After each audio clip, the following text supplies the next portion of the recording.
Hi, Luann. Hi, thank you so much to everybody who puts on this meeting. It's a beautiful meeting. And congratulations to all the folks celebrating anniversaries. It's huge. And how lucky you are in your early sobriety to get to hear Barry, who I am lucky enough to know for a couple of decades.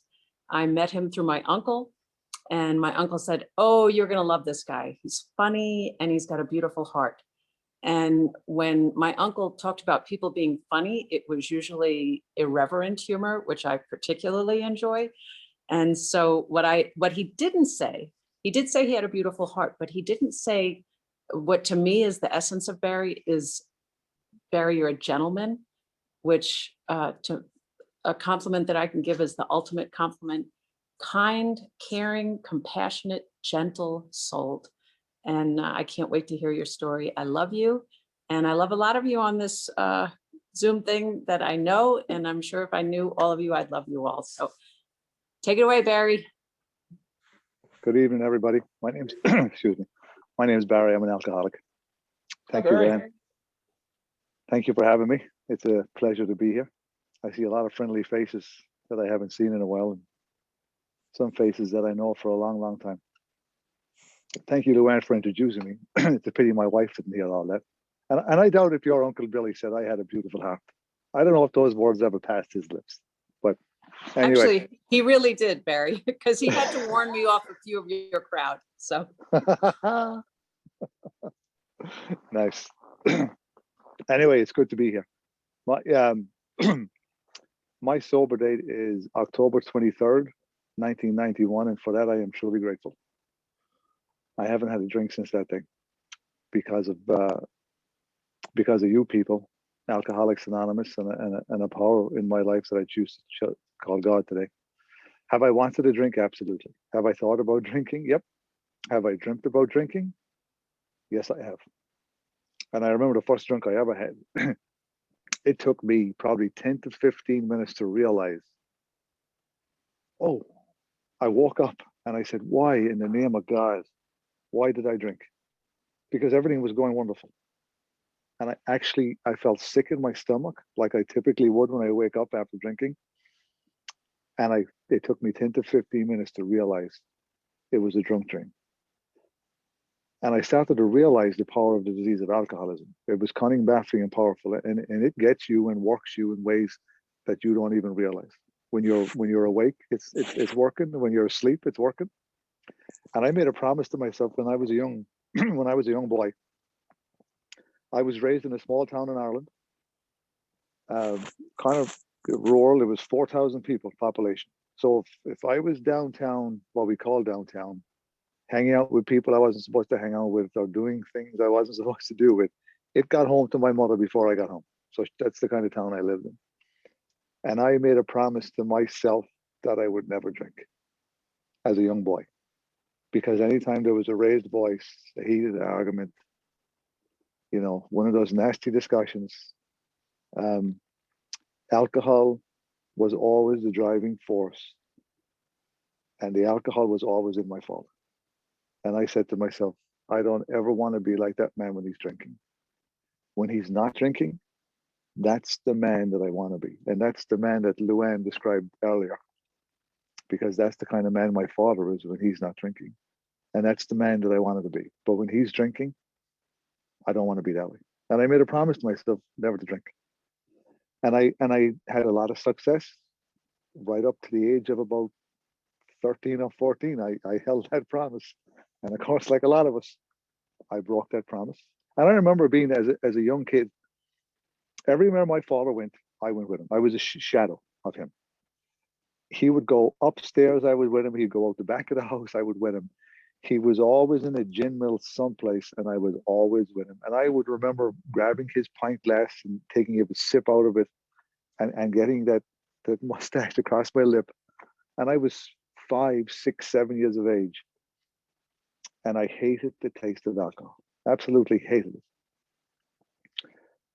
But as time went on, I'm at a school dance, and I've been at the school dance many Friday nights.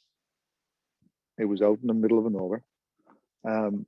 There was a gin mill on one side of the street, and there was a big barn big shed, if you will, on the other side of the street. And we would go into the gym, and the older guys would have a couple of drinks, you know. Now, the older guys at this stage of my life are 15, 16, 17. You know, when you're 12 and 13, they're a lot older, obviously. And the routine was they'd go in, they'd have a couple of drinks, we'd walk across the road, we'd go into the dance hall, we'd make a sharp right and find a spot on the wall and stay there for 3 hours.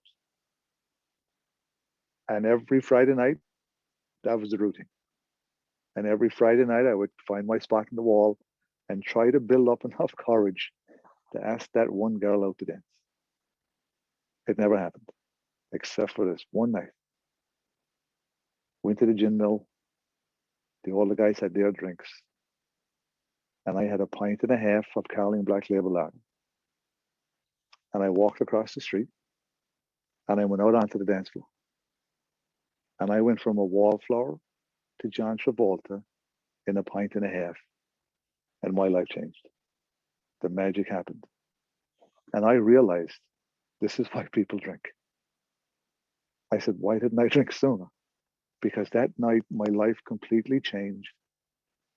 Because I was able to do and say things that I could only normally dream of. Because my life otherwise, I was a shadow on that back wall. You didn't even know I was there. But you put alcohol in me, I became taller, I became smarter, I was brighter. Everything changed. Everything changed.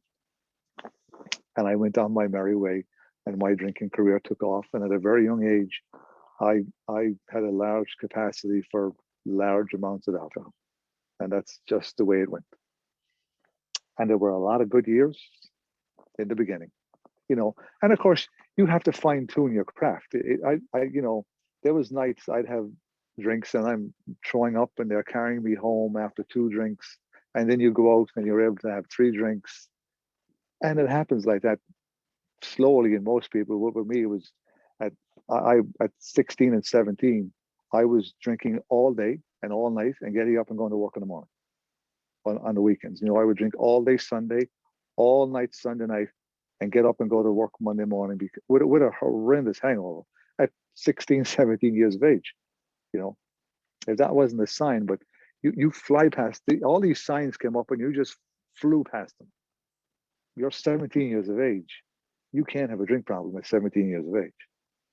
Well, I had no aspirations in my life. 0. The only thing I wanted to do was drink. That's all I wanted to do was drink. And at 14, I manipulated my way out of school because I had a huge fear of failing. And I was a horrendous student. I got thrown out of every class that I was in. And of course, the school that I went to, one of my older brothers, he went to. And he was a track star, he was an athlete, he was a book smart guy, and then they get me. And it was a letdown. And I wasn't a student. Anyway, there was a situation at home and I was able to manipulate it like all good alcoholics.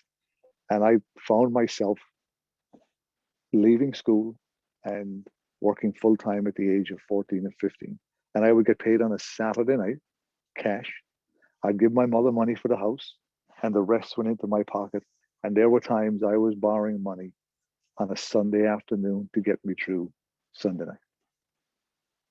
And life was good because the guys I hung out with, we all drank the same way, every single one of us. There was a group of us and we all drank the same way. And if you didn't drink like us, we didn't want you, nor did you want anything to do with us because everybody knew we were drinkers and in trouble. And that's how life was. I was living at home, meals were cooked, clothes were washed. I'm 18 now and I'm from a small town in Ireland and I'm dating a 30-year-old woman who owns a gin mill. All my worldly needs are being taken care of and life is good. And that relationship went on for a couple of years and the conversation went,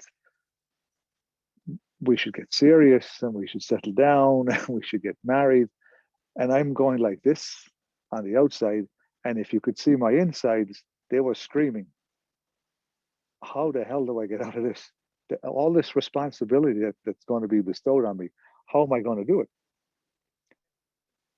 When the book of life was handed out, I didn't get it. I wanted to end that relationship.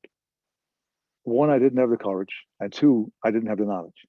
I didn't know how to end the relationship like normal people in relationships. Now I'm 21 years of age, right?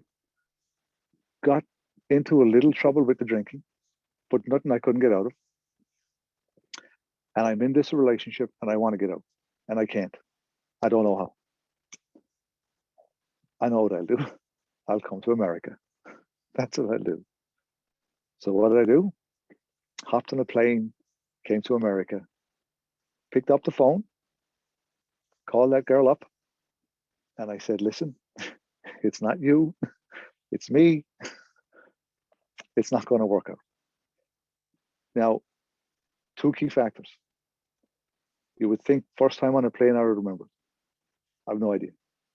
I remember being at the airport in Ireland, and I remember being at the airport at JFK, Kennedy Airport in New York City. I don't remember the flight. I suffer from what you people call blackouts. Didn't know what they were till I got to Alcoholics Anonymous. I had no idea. But I do remember one key thing, waiting for my friend to pick me up at Kennedy Airport. And I had never seen that many people in one place in all my life. And I certainly had never seen that many people could be so different. There were shapes, sizes, colors, creeds. I was amazed. And you know, the ego kicked in and the ego said, man, I have arrived. Just like that chip of a book that we have. That's what it said. I have arrived. I'm going to do great things here in America. Wonderful statement. There's only one problem. I brought me with me. So the boy that landed at Kennedy Airport, that left Ireland, left school at 14 years of age, failed miserably at everything he did in school, was going to do great things in this great country because of one thing: alcohol. Alcohol. For me to do anything, I had to have alcohol. My buddy picked me up at the airport. We drove out to Long Island. Where do we go? A gin mill. We sat there all day. We sat there all night, and we went back the following day. And that's how life went for me for the next couple of years. And during that time, I ended up getting a place of my own, little studio apartment in another town on Long Island. And 10 steps across the street was a gin mill called Bonaparte. And there's a gentleman on here tonight. He and I drank in that gin mill on or around the same time, but we never crossed paths that we can remember. Now, we might have, and I'm pretty sure we did, but to our knowledge that we know of, we never crossed paths. And we drank in the same place. We knew the same people. We knew the same bartenders, but we might even had conversations in that place with one another, and we don't remember, you know. The DT started to get worse. The horror started to get worse. The shake started to get worse. I would have 2 or 3 day hangovers that were horrendous. There was a time in my drinking where it was getting really bad. I would see rats and snakes come up the bed. I would see the devil come out of the wall. I was bleeding from places you're not supposed to bleed from. And my disease taught me, take those 10 steps across the street and it'll all go away. Have those couple of drinks and that all stops. And as soon as I finished flushing that yellow green stuff down the toilet bowl, my mind said to me, you're starting to feel better.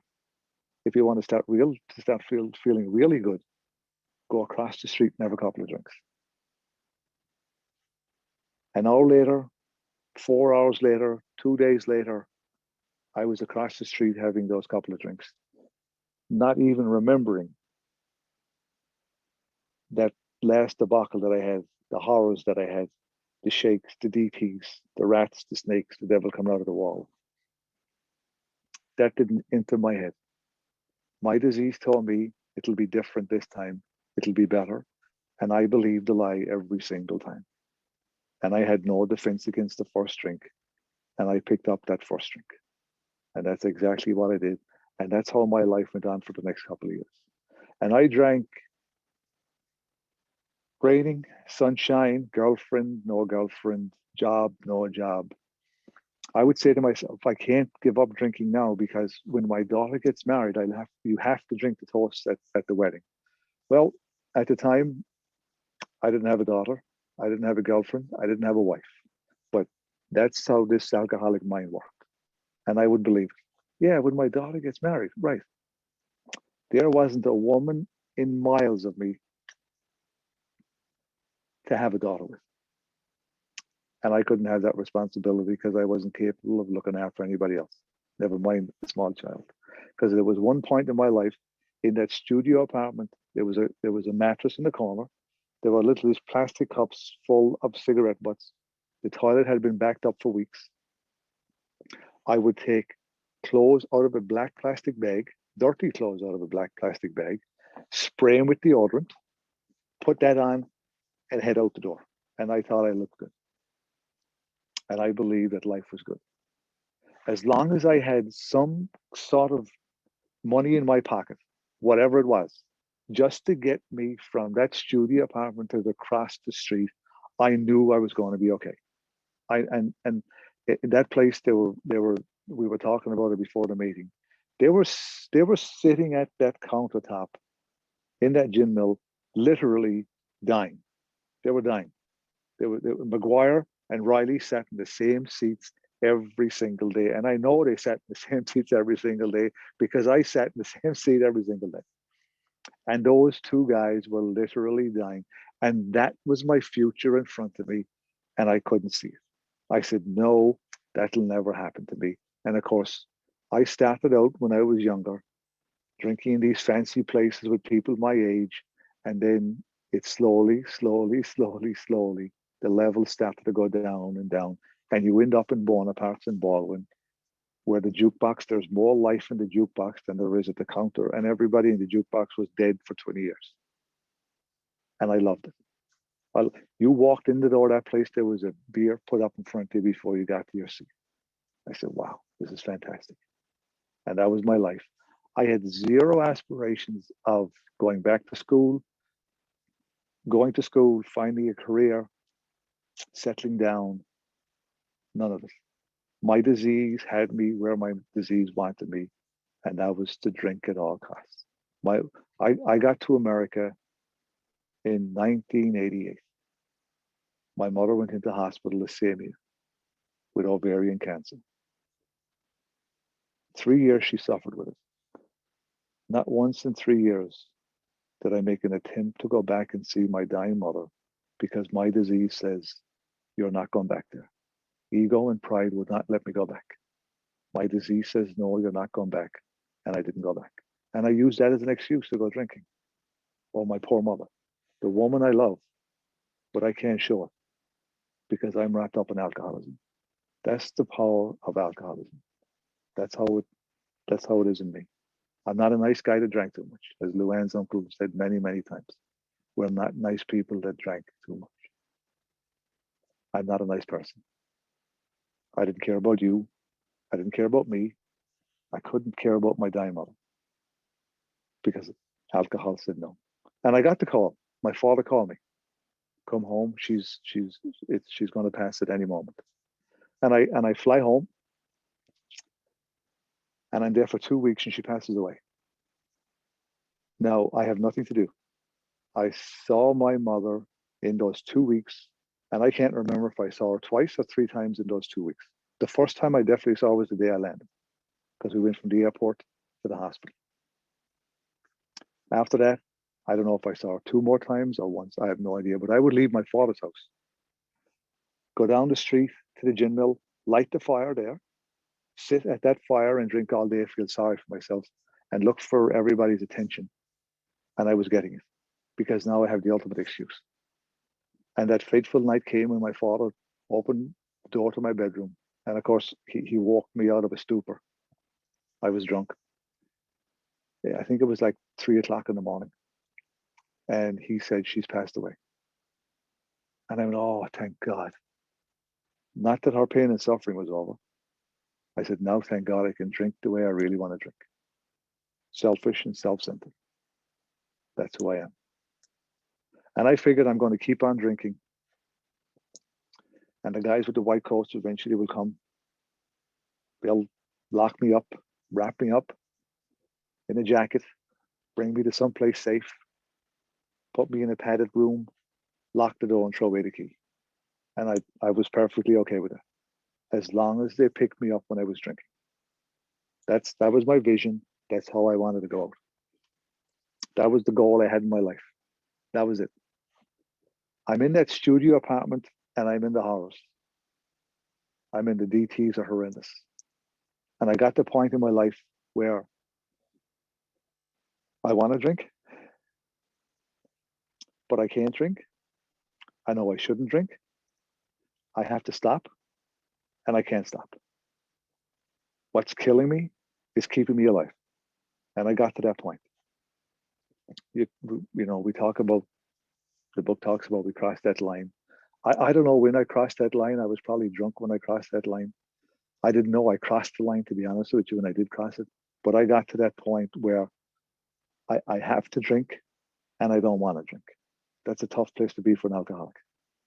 And I'm in that studio apartment, I'm in the horrors, and the rats and the snakes are coming up the bed. The devil's coming out of the wall. And I go to my landlady and I tell her, this poor woman, I tell her just what I told you. And she's sitting in her kitchen listening to my story. Now, I heard what I heard. She says, you better go get help. What she could have said and what she probably should have said was, get out of my house. Don't worry about the rent. Just leave. So I don't know how I got from her house to the emergency room. I have no idea. I go to the emergency room. The doctor comes out. I explain to him what's going on.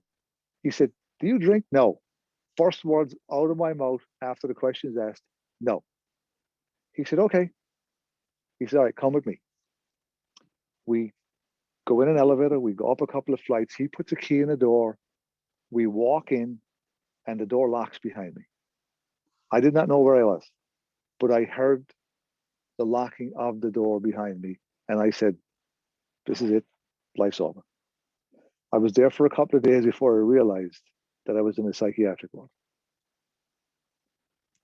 Prior to Alcoholics Anonymous, best 3 weeks of my life, because behind the barred windows, reality was the other side. And I couldn't live life on life's terms. I just didn't know how. There was a room in the bed, and in that room, there was a shower. I shared it with a guy who was related to one of the ex-presidents of the United States of America. I said, this is great. This is fantastic. They gave you a menu on a Monday for what you wanted on a Tuesday. You just put a check mark. And for whatever reason, the nurses took a liking to me, so I always got extras. And they did all sorts of tests on me, lab tests, hooked me up to machines. They brought in their associates, they did more tests on me. And at the end, towards the end of the 3 weeks, you know, we would have arts and crafts throughout the day. We had 10-pin bowling, and in the corridor, obviously you're in a psychiatric ward, so it's a rubber pin and a rubber ball. There were no sharp objects in the place. And at the end of 3 weeks, they said to him, all right, Mr. O'Reilly, we can't find anything wrong with you. You have to leave. And I knew the day was coming. And I do remember, like, into the second week, it was right around fall. They took a bunch of us out and we walked around the grounds of the hospital, right? And the leaves were starting to change. Now, you have to remember, I grew up in Ireland. I look out my door, it's green grass, fields, trees everywhere. And I remember walking around the grounds of the hospital and the leaves were changing. And I said, wow, that's beautiful. Does this happen every year? It was completely new to me. So anyway, in the third week, they discharged me. And of course, I'm scared to death because I know exactly what's going to happen. I know exactly what's going to happen. Sure enough, I'm back drinking to the way I was before I went into that psychiatric ward. My disease said, go have a couple of drinks, you'll be fine. And of course, our minds tell us drink, and our bodies tell us keep on drinking. That's just how it is with us alcoholics, especially when you don't have any defense against the first drink. And I was off back to the races one more time. And I make another trip back to Ireland, and I get in trouble. You know, I end up in places with people I'm not supposed to be with because they're dating other guys or they're married to other guys. I'm not even going to get into that. And I end up back home again, and I'm supposed to go to Al-Anon, right, for our father's drinking. I come home one day, and I'm half in the bag. And the sister I'm supposed to go to Al-Anon with, she gave me the look. She gave me the evil eye look. And I said, did you find out where those Al-Anon meetings are? Just to please her. Did you find out where those Al-Anon meetings are? And she stopped dead in her tracks. And she said to me, do you want Al-Anon or do you want Alcoholics Anonymous? And in a moment of clarity, call it what you will, people pleasing, a moment of clarity, I said, I better go to AA. I had no idea what it was. I had no idea what it was going to do for me. I went to my first AA meeting on a Wednesday night in the town I grew up with, 5 minutes from the house I grew up in. And when I was growing up, it was the house I lived in. It was the people that lived in the house with me. It was the street we lived in. It was the town we lived in. It was where I was from. There was always something wrong externally. It was never me. So here I am. I'm 25 years of age, and I'm going to my first AA meeting, not knowing what's in front of me. And if you would ask me to put down on a piece of paper what I wanted, I would have said, please teach me how to drink like I was when I was 18 and 19. And please, dear God, help me get a good night's sleep. That's all I wanted from Alcoholics Anonymous. And I went to my first meeting. They had to arrange it to be an open meeting. It was all closed meetings. There was 3 meetings a week in my town at the time. Sunday, Wednesday, and Friday, they were all closed meetings. And the guy that 12-stepped me arranged to have an open meeting that night. I knew the speaker, one of the speakers and the leader. I knew most of the people in the room. They came up to me after and they said, I was in the right place. Come back. You can have a life beyond your wildest dreams. The most drunk statement I've ever heard in my life. Not knowing what it was. Today I understand what it is, you know. But back then I didn't know what it was. The next meeting was a Friday night. And I said to myself, you know, when you're ignorant, right? The guys that were there, what I met that I knew Wednesday night, are not going to be there Friday night because they're all cured. There's no need for them to be there. Little did I know. Little did I know. I got the courage up and I went back Friday night, and those guys were there and other guys were there that I knew. And I slowly started to do what you people told me. I came into Alcoholics Anonymous, that little boy that came to the door of Alcoholics Anonymous, that was scared to death of everything, was selfish and self-centered, didn't have life skills to live life on life basis. You took him in. That's what you did. And you changed my life. And you showed me how to change my life. You told me I didn't have to pick up that first drink, no matter what. I didn't have to pick it up. That it would be okay. And to put a higher power in your life, to get God in your life.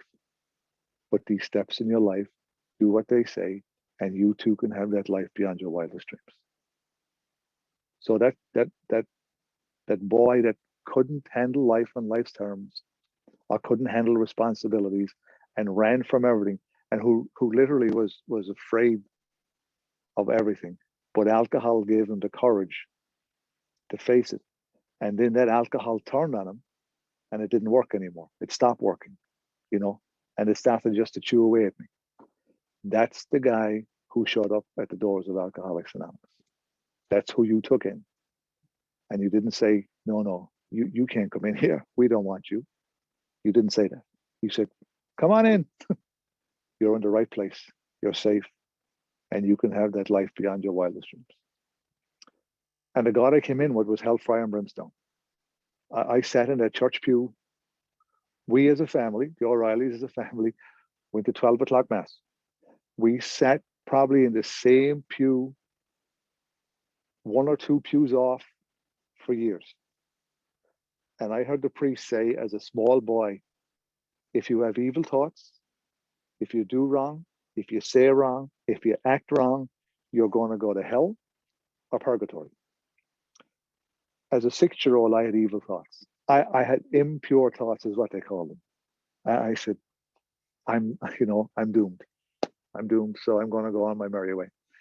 And of course, alcohol, there are no impure thoughts if you have alcohol in your system, because that removes everything. And that's how it went for me.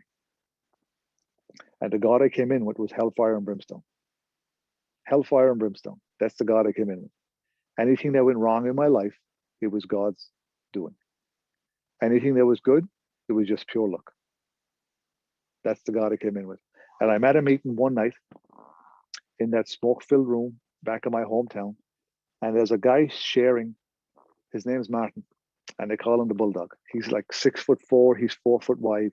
And he said he gets down on his knees every night and he thanks God for another day sober. And he gets out of bed in the morning, he gets on his knees and he asks God to keep him sober for that day. And a light bulb went off. I said, if a sheer mass of a man like that can ask God for help, well then, why can't I?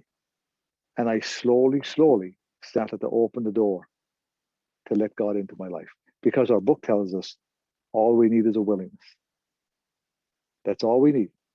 Just a willingness that maybe there's something out there, even if you don't believe in it, just to have the willingness that there's something greater than you that can help you stay sober.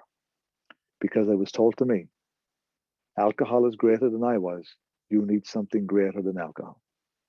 Today, that turns out to be my higher power. And I had to get in touch with that higher power. And I came into Alcoholics Anonymous and I saw those steps in the shades. And I said, all right, I knew enough, God didn't bless me with a lot of brain power, but he blessed me with a lot of street smarts. And I said, all right, 4 and 5 I'm not doing, 8 and 9 I'm not doing, and I'll touch on the rest of them and I'll go on my merry way, But as our good friend Bahia says, you work the steps in the shades, you get shady recovery. And I made a decision not to do my 4th step. Come hell or high water, I'm not doing it. And I remember I'm in Manhattan one day, I'm on Lexington and 86th Street, and I was going drinking. Now I'm about 3 years into AA at the time. And I'm not doing my 4th step. Out of the blue, Frankie the plumber appears. And he took one look at me, he says, what's wrong with you? And I told him, pain is a great motivator for us alcoholics. I talked to Frankie. I don't think I've seen Frankie since, to be honest with you. That was many, many years ago. And I did my 4th step. And I sat down with my sponsor and I did my 5th step. There was no marching band. There was no fireworks. There was none of it. Sometime shortly after that, I realized the steps are not there to hurt me. They're there to help me. They're not there to harm me. They're there to help me. And I said, why? I had the wrong information. Again, I formulated ideas, of course, and I had the wrong information about the steps of Alcoholics Anonymous. And I trudged my way through the steps and I came out the other side of them. And all those things that I was afraid of, the responsibilities, the career, all of it. God has seen fit to fill my life with all of those things today. Every single one of them. And deep down in my heart of hearts, if I could have been honest back then, I would have probably told you, yes, that is what I truly want in my life. But I was scared to death to do it. And how do you do it? But today, I get the greatest education of my life from you people. Today, I know how to be a worker. I know how to be a brother. I know how to be a son. I know how to be a husband. I know how to be a father. And where did I learn that? From you people. That's where I learned it, from you people. So if I screw this thing up, it's your fault. Don't blame me, it's your fault. I have a happy home today. As long as I keep my mouth shut, I have a happy home today. I have 2 girls in my life. I don't have to drink the toast at their wedding. Don't have to do it. I have a wife that loves me, and I love her, and I have a great relationship with my two kids. We have a happy home because of Alcoholics Anonymous and a higher power. How does that happen to a guy who doesn't have the skill set to live life on life's terms, and who's selfish and self-centered and fearful? How does that happen? It happens in people think the miracles, the guy picks up, he throws his crutches, he gets up and he runs down the road. We see miracles in Alcoholics Anonymous every single day. If you don't pick up a drink for 1 day, 3 days, 60 days, whatever the case may be with you, that's a miracle. And a lot of times it gets overlooked, right? Because my wiring is me. We have a friend, Richie Nessa, God bless him, passed away many years ago. And Richie would say, I'm not much, but I'm all I think of. My first thought is me. And then I have to back my way out of it. Now, my wife, on the other hand, she's the complete opposite. No matter where she is or what she's doing or who she's doing it with, she's always thinking of other people. And I'm okay with that as long as she's thinking of me. That's fine. I'm good with that. But me, I get up in the morning, it's me. And then I have to back my way out of that and let God in, and then go about my day. Because I open my eyes in the morning, I recite a prayer. And now I haven't even got out of bed yet. And then I hit my knees. And then I read. I have some spiritual readings that I do. That's just to get me to the front door. That's all that is. Because there are mornings I can open my eyes, turn my halo on, hit my knees, get up, and all hell breaks loose up here. Because I came for my drinking and I'm staying for my thinking. That's what Alcoholics does for us today. So, holy crap, I talked way too long. If you're new, if you're coming back, if this is your first time, please just stay and give it your best shot. Because all those days and hours and weeks and months that we spend trying to drink and try to control drink and overcome drinking, it's a lot of work with bad results. Alcoholics Anonymous is a lot of work with great, great, great results. Thank you all very much. I'm going to turn the meeting over to you. Thanks, Barry. Thanks, Barry. Yay, Barry. Thanks, Superb. Barry. Way to go. Thanks, Barry. Thanks, Barry. Great Thanks, job. Barry. You're very good to listen to. Nice job, Barry. Thank you. Did a great job. Hey, now is the time. Does anyone have a burning desire to speak? If so, please raise your hand electronically or physically and unmute yourself.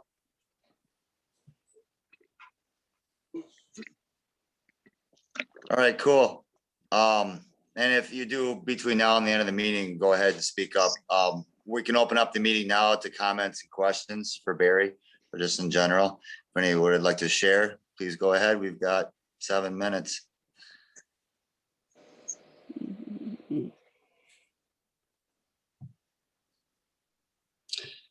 Hi, Barry. I'm Sandy and I'm an alcoholic. I was just curious, Sandy. hi, everyone. What town in Ireland are you from? So I'm from a place called Bandon, which is 20 miles southwest of Cork City. Oh, okay. Bandon. Okay. We had the blessing to go to Ireland. Our daughter was studying overseas, and their accent and the stories of the gin mills, it just brought me back. Not that I was going to the gin mills because I didn't have a reason to, but my son and husband were interested, and oh, it's just lovely. It's like a storybook. But I just want to thank you for your accent. I fell in love with you. It's like, I mean, I love I fell in love with my husband first. I just want to put you in my pocket and carry you around. You're just so genuine and lovely. And and you're blessed. I'm so glad that you took the program and ran with it. I'm glad you did. That it was a good choice. Thank you. My name is Bahia. I'm an alcoholic. And you know I love you. Hi, I Bahia. know. So now I let's love you hear the more. truth from Tommy.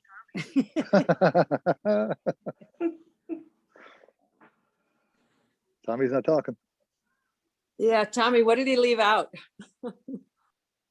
Yeah, he left out a story about waiting for a bar to open. And he was watching a 24-inch TV with a 2-inch clock on the top, sitting on top of it. And the closer it got to the bar's opening time, the clock got bigger and bigger and the TV screen until he finally had a 2-inch TV and a 24-inch clock. Waiting for the bar to open. That's my favorite part of his story. He leaves it out now just to annoy me, I think. I think so too. And by the way, Barry was in my pocket for 2 years. You don't want him there. Thank you, Barry. Great job. Good to see you, Tom.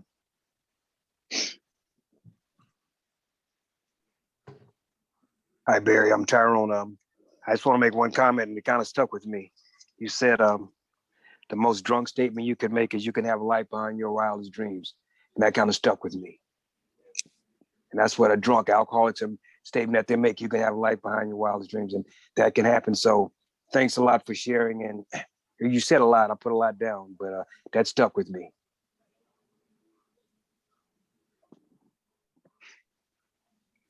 Thanks, Tyrone. You got a few more minutes for comments? Or not.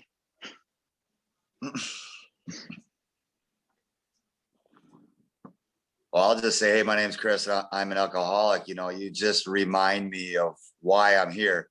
You know, you tell my story. I hear my story week after week. You know, every time I hear someone speak, it's just a reminder I'm in the right spot. You know, it's nice to relate, nice to have a home to recover, a home to relate. You know, people that get it. You know, there's a lot of people don't find that. And I see examples of that recently, you know, people not making it through. And, you know, I'm really blessed and really grateful you were able to speak tonight. I appreciate it. Thanks. Thanks for having me. Yeah, my name is Lawrence. I'm an alcoholic. I really like your story. I can tell you speak from the heart. I can tell you're a good man. One thing I just wanted to say is you shared a lot of stuff and people might hear it and they think, well, I didn't drink that bad, you know, especially newcomers. I didn't drink that bad. And they use that as a reason, you know, to not stay in AA. And they think I can come back when I get that bad. But it also proves that if you do get that bad, anyone even that bad can get well again. So it's kind of weird that someone who has a low bottom can be the reason people don't want to stay, but it's also a reason why people want to stay. It's just kind of a weird paradox. But I just, like you was talking about the newcomers, and if I were a newcomer, I'd certainly want to come back to get what you had. So I really appreciate that. And stick around because I want to keep what you have. So thanks. Thank you. Thanks, Lawrence. All right, well, it's 7:59. At this time, we're going to close the meeting with a prayer of your choice, Barry. See if you could Sure. pick one and lead it. I appreciate it. Thank you very much. Thank you all for having me. Thank you all for keeping me sober another day. We'll have a moment of silence for the still sick and suffering.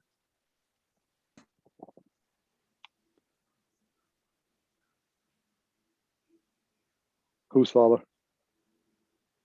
Our Father, Our Father, what who art in heaven, hallowed be thy name. Thy kingdom come, Thy will be thy done will be done on earth on earth as it is in as heaven. heaven. Give us this day our daily bread. And forgive Forgive us us our trespasses trespasses as we forgive those who who trespass trespass against us. And lead us not into temptation, into temptation, but deliver us deliver from us evil. from evil. Amen. For thine is the kingdom, The the power, power, and the glory, forever and ever. Amen. Thanks Thank you again. all. I appreciate it. I thank you all for joining us tonight. Good to see you, Barry. Thank you. Room will be open. Thanks, Barry. Thanks, Barry. Chris. Excellent, you. excellent. Thanks for being here. Thanks, Tommy, let me Barry. know when you speak so I can harass you. Thanks, Barry. Absolutely.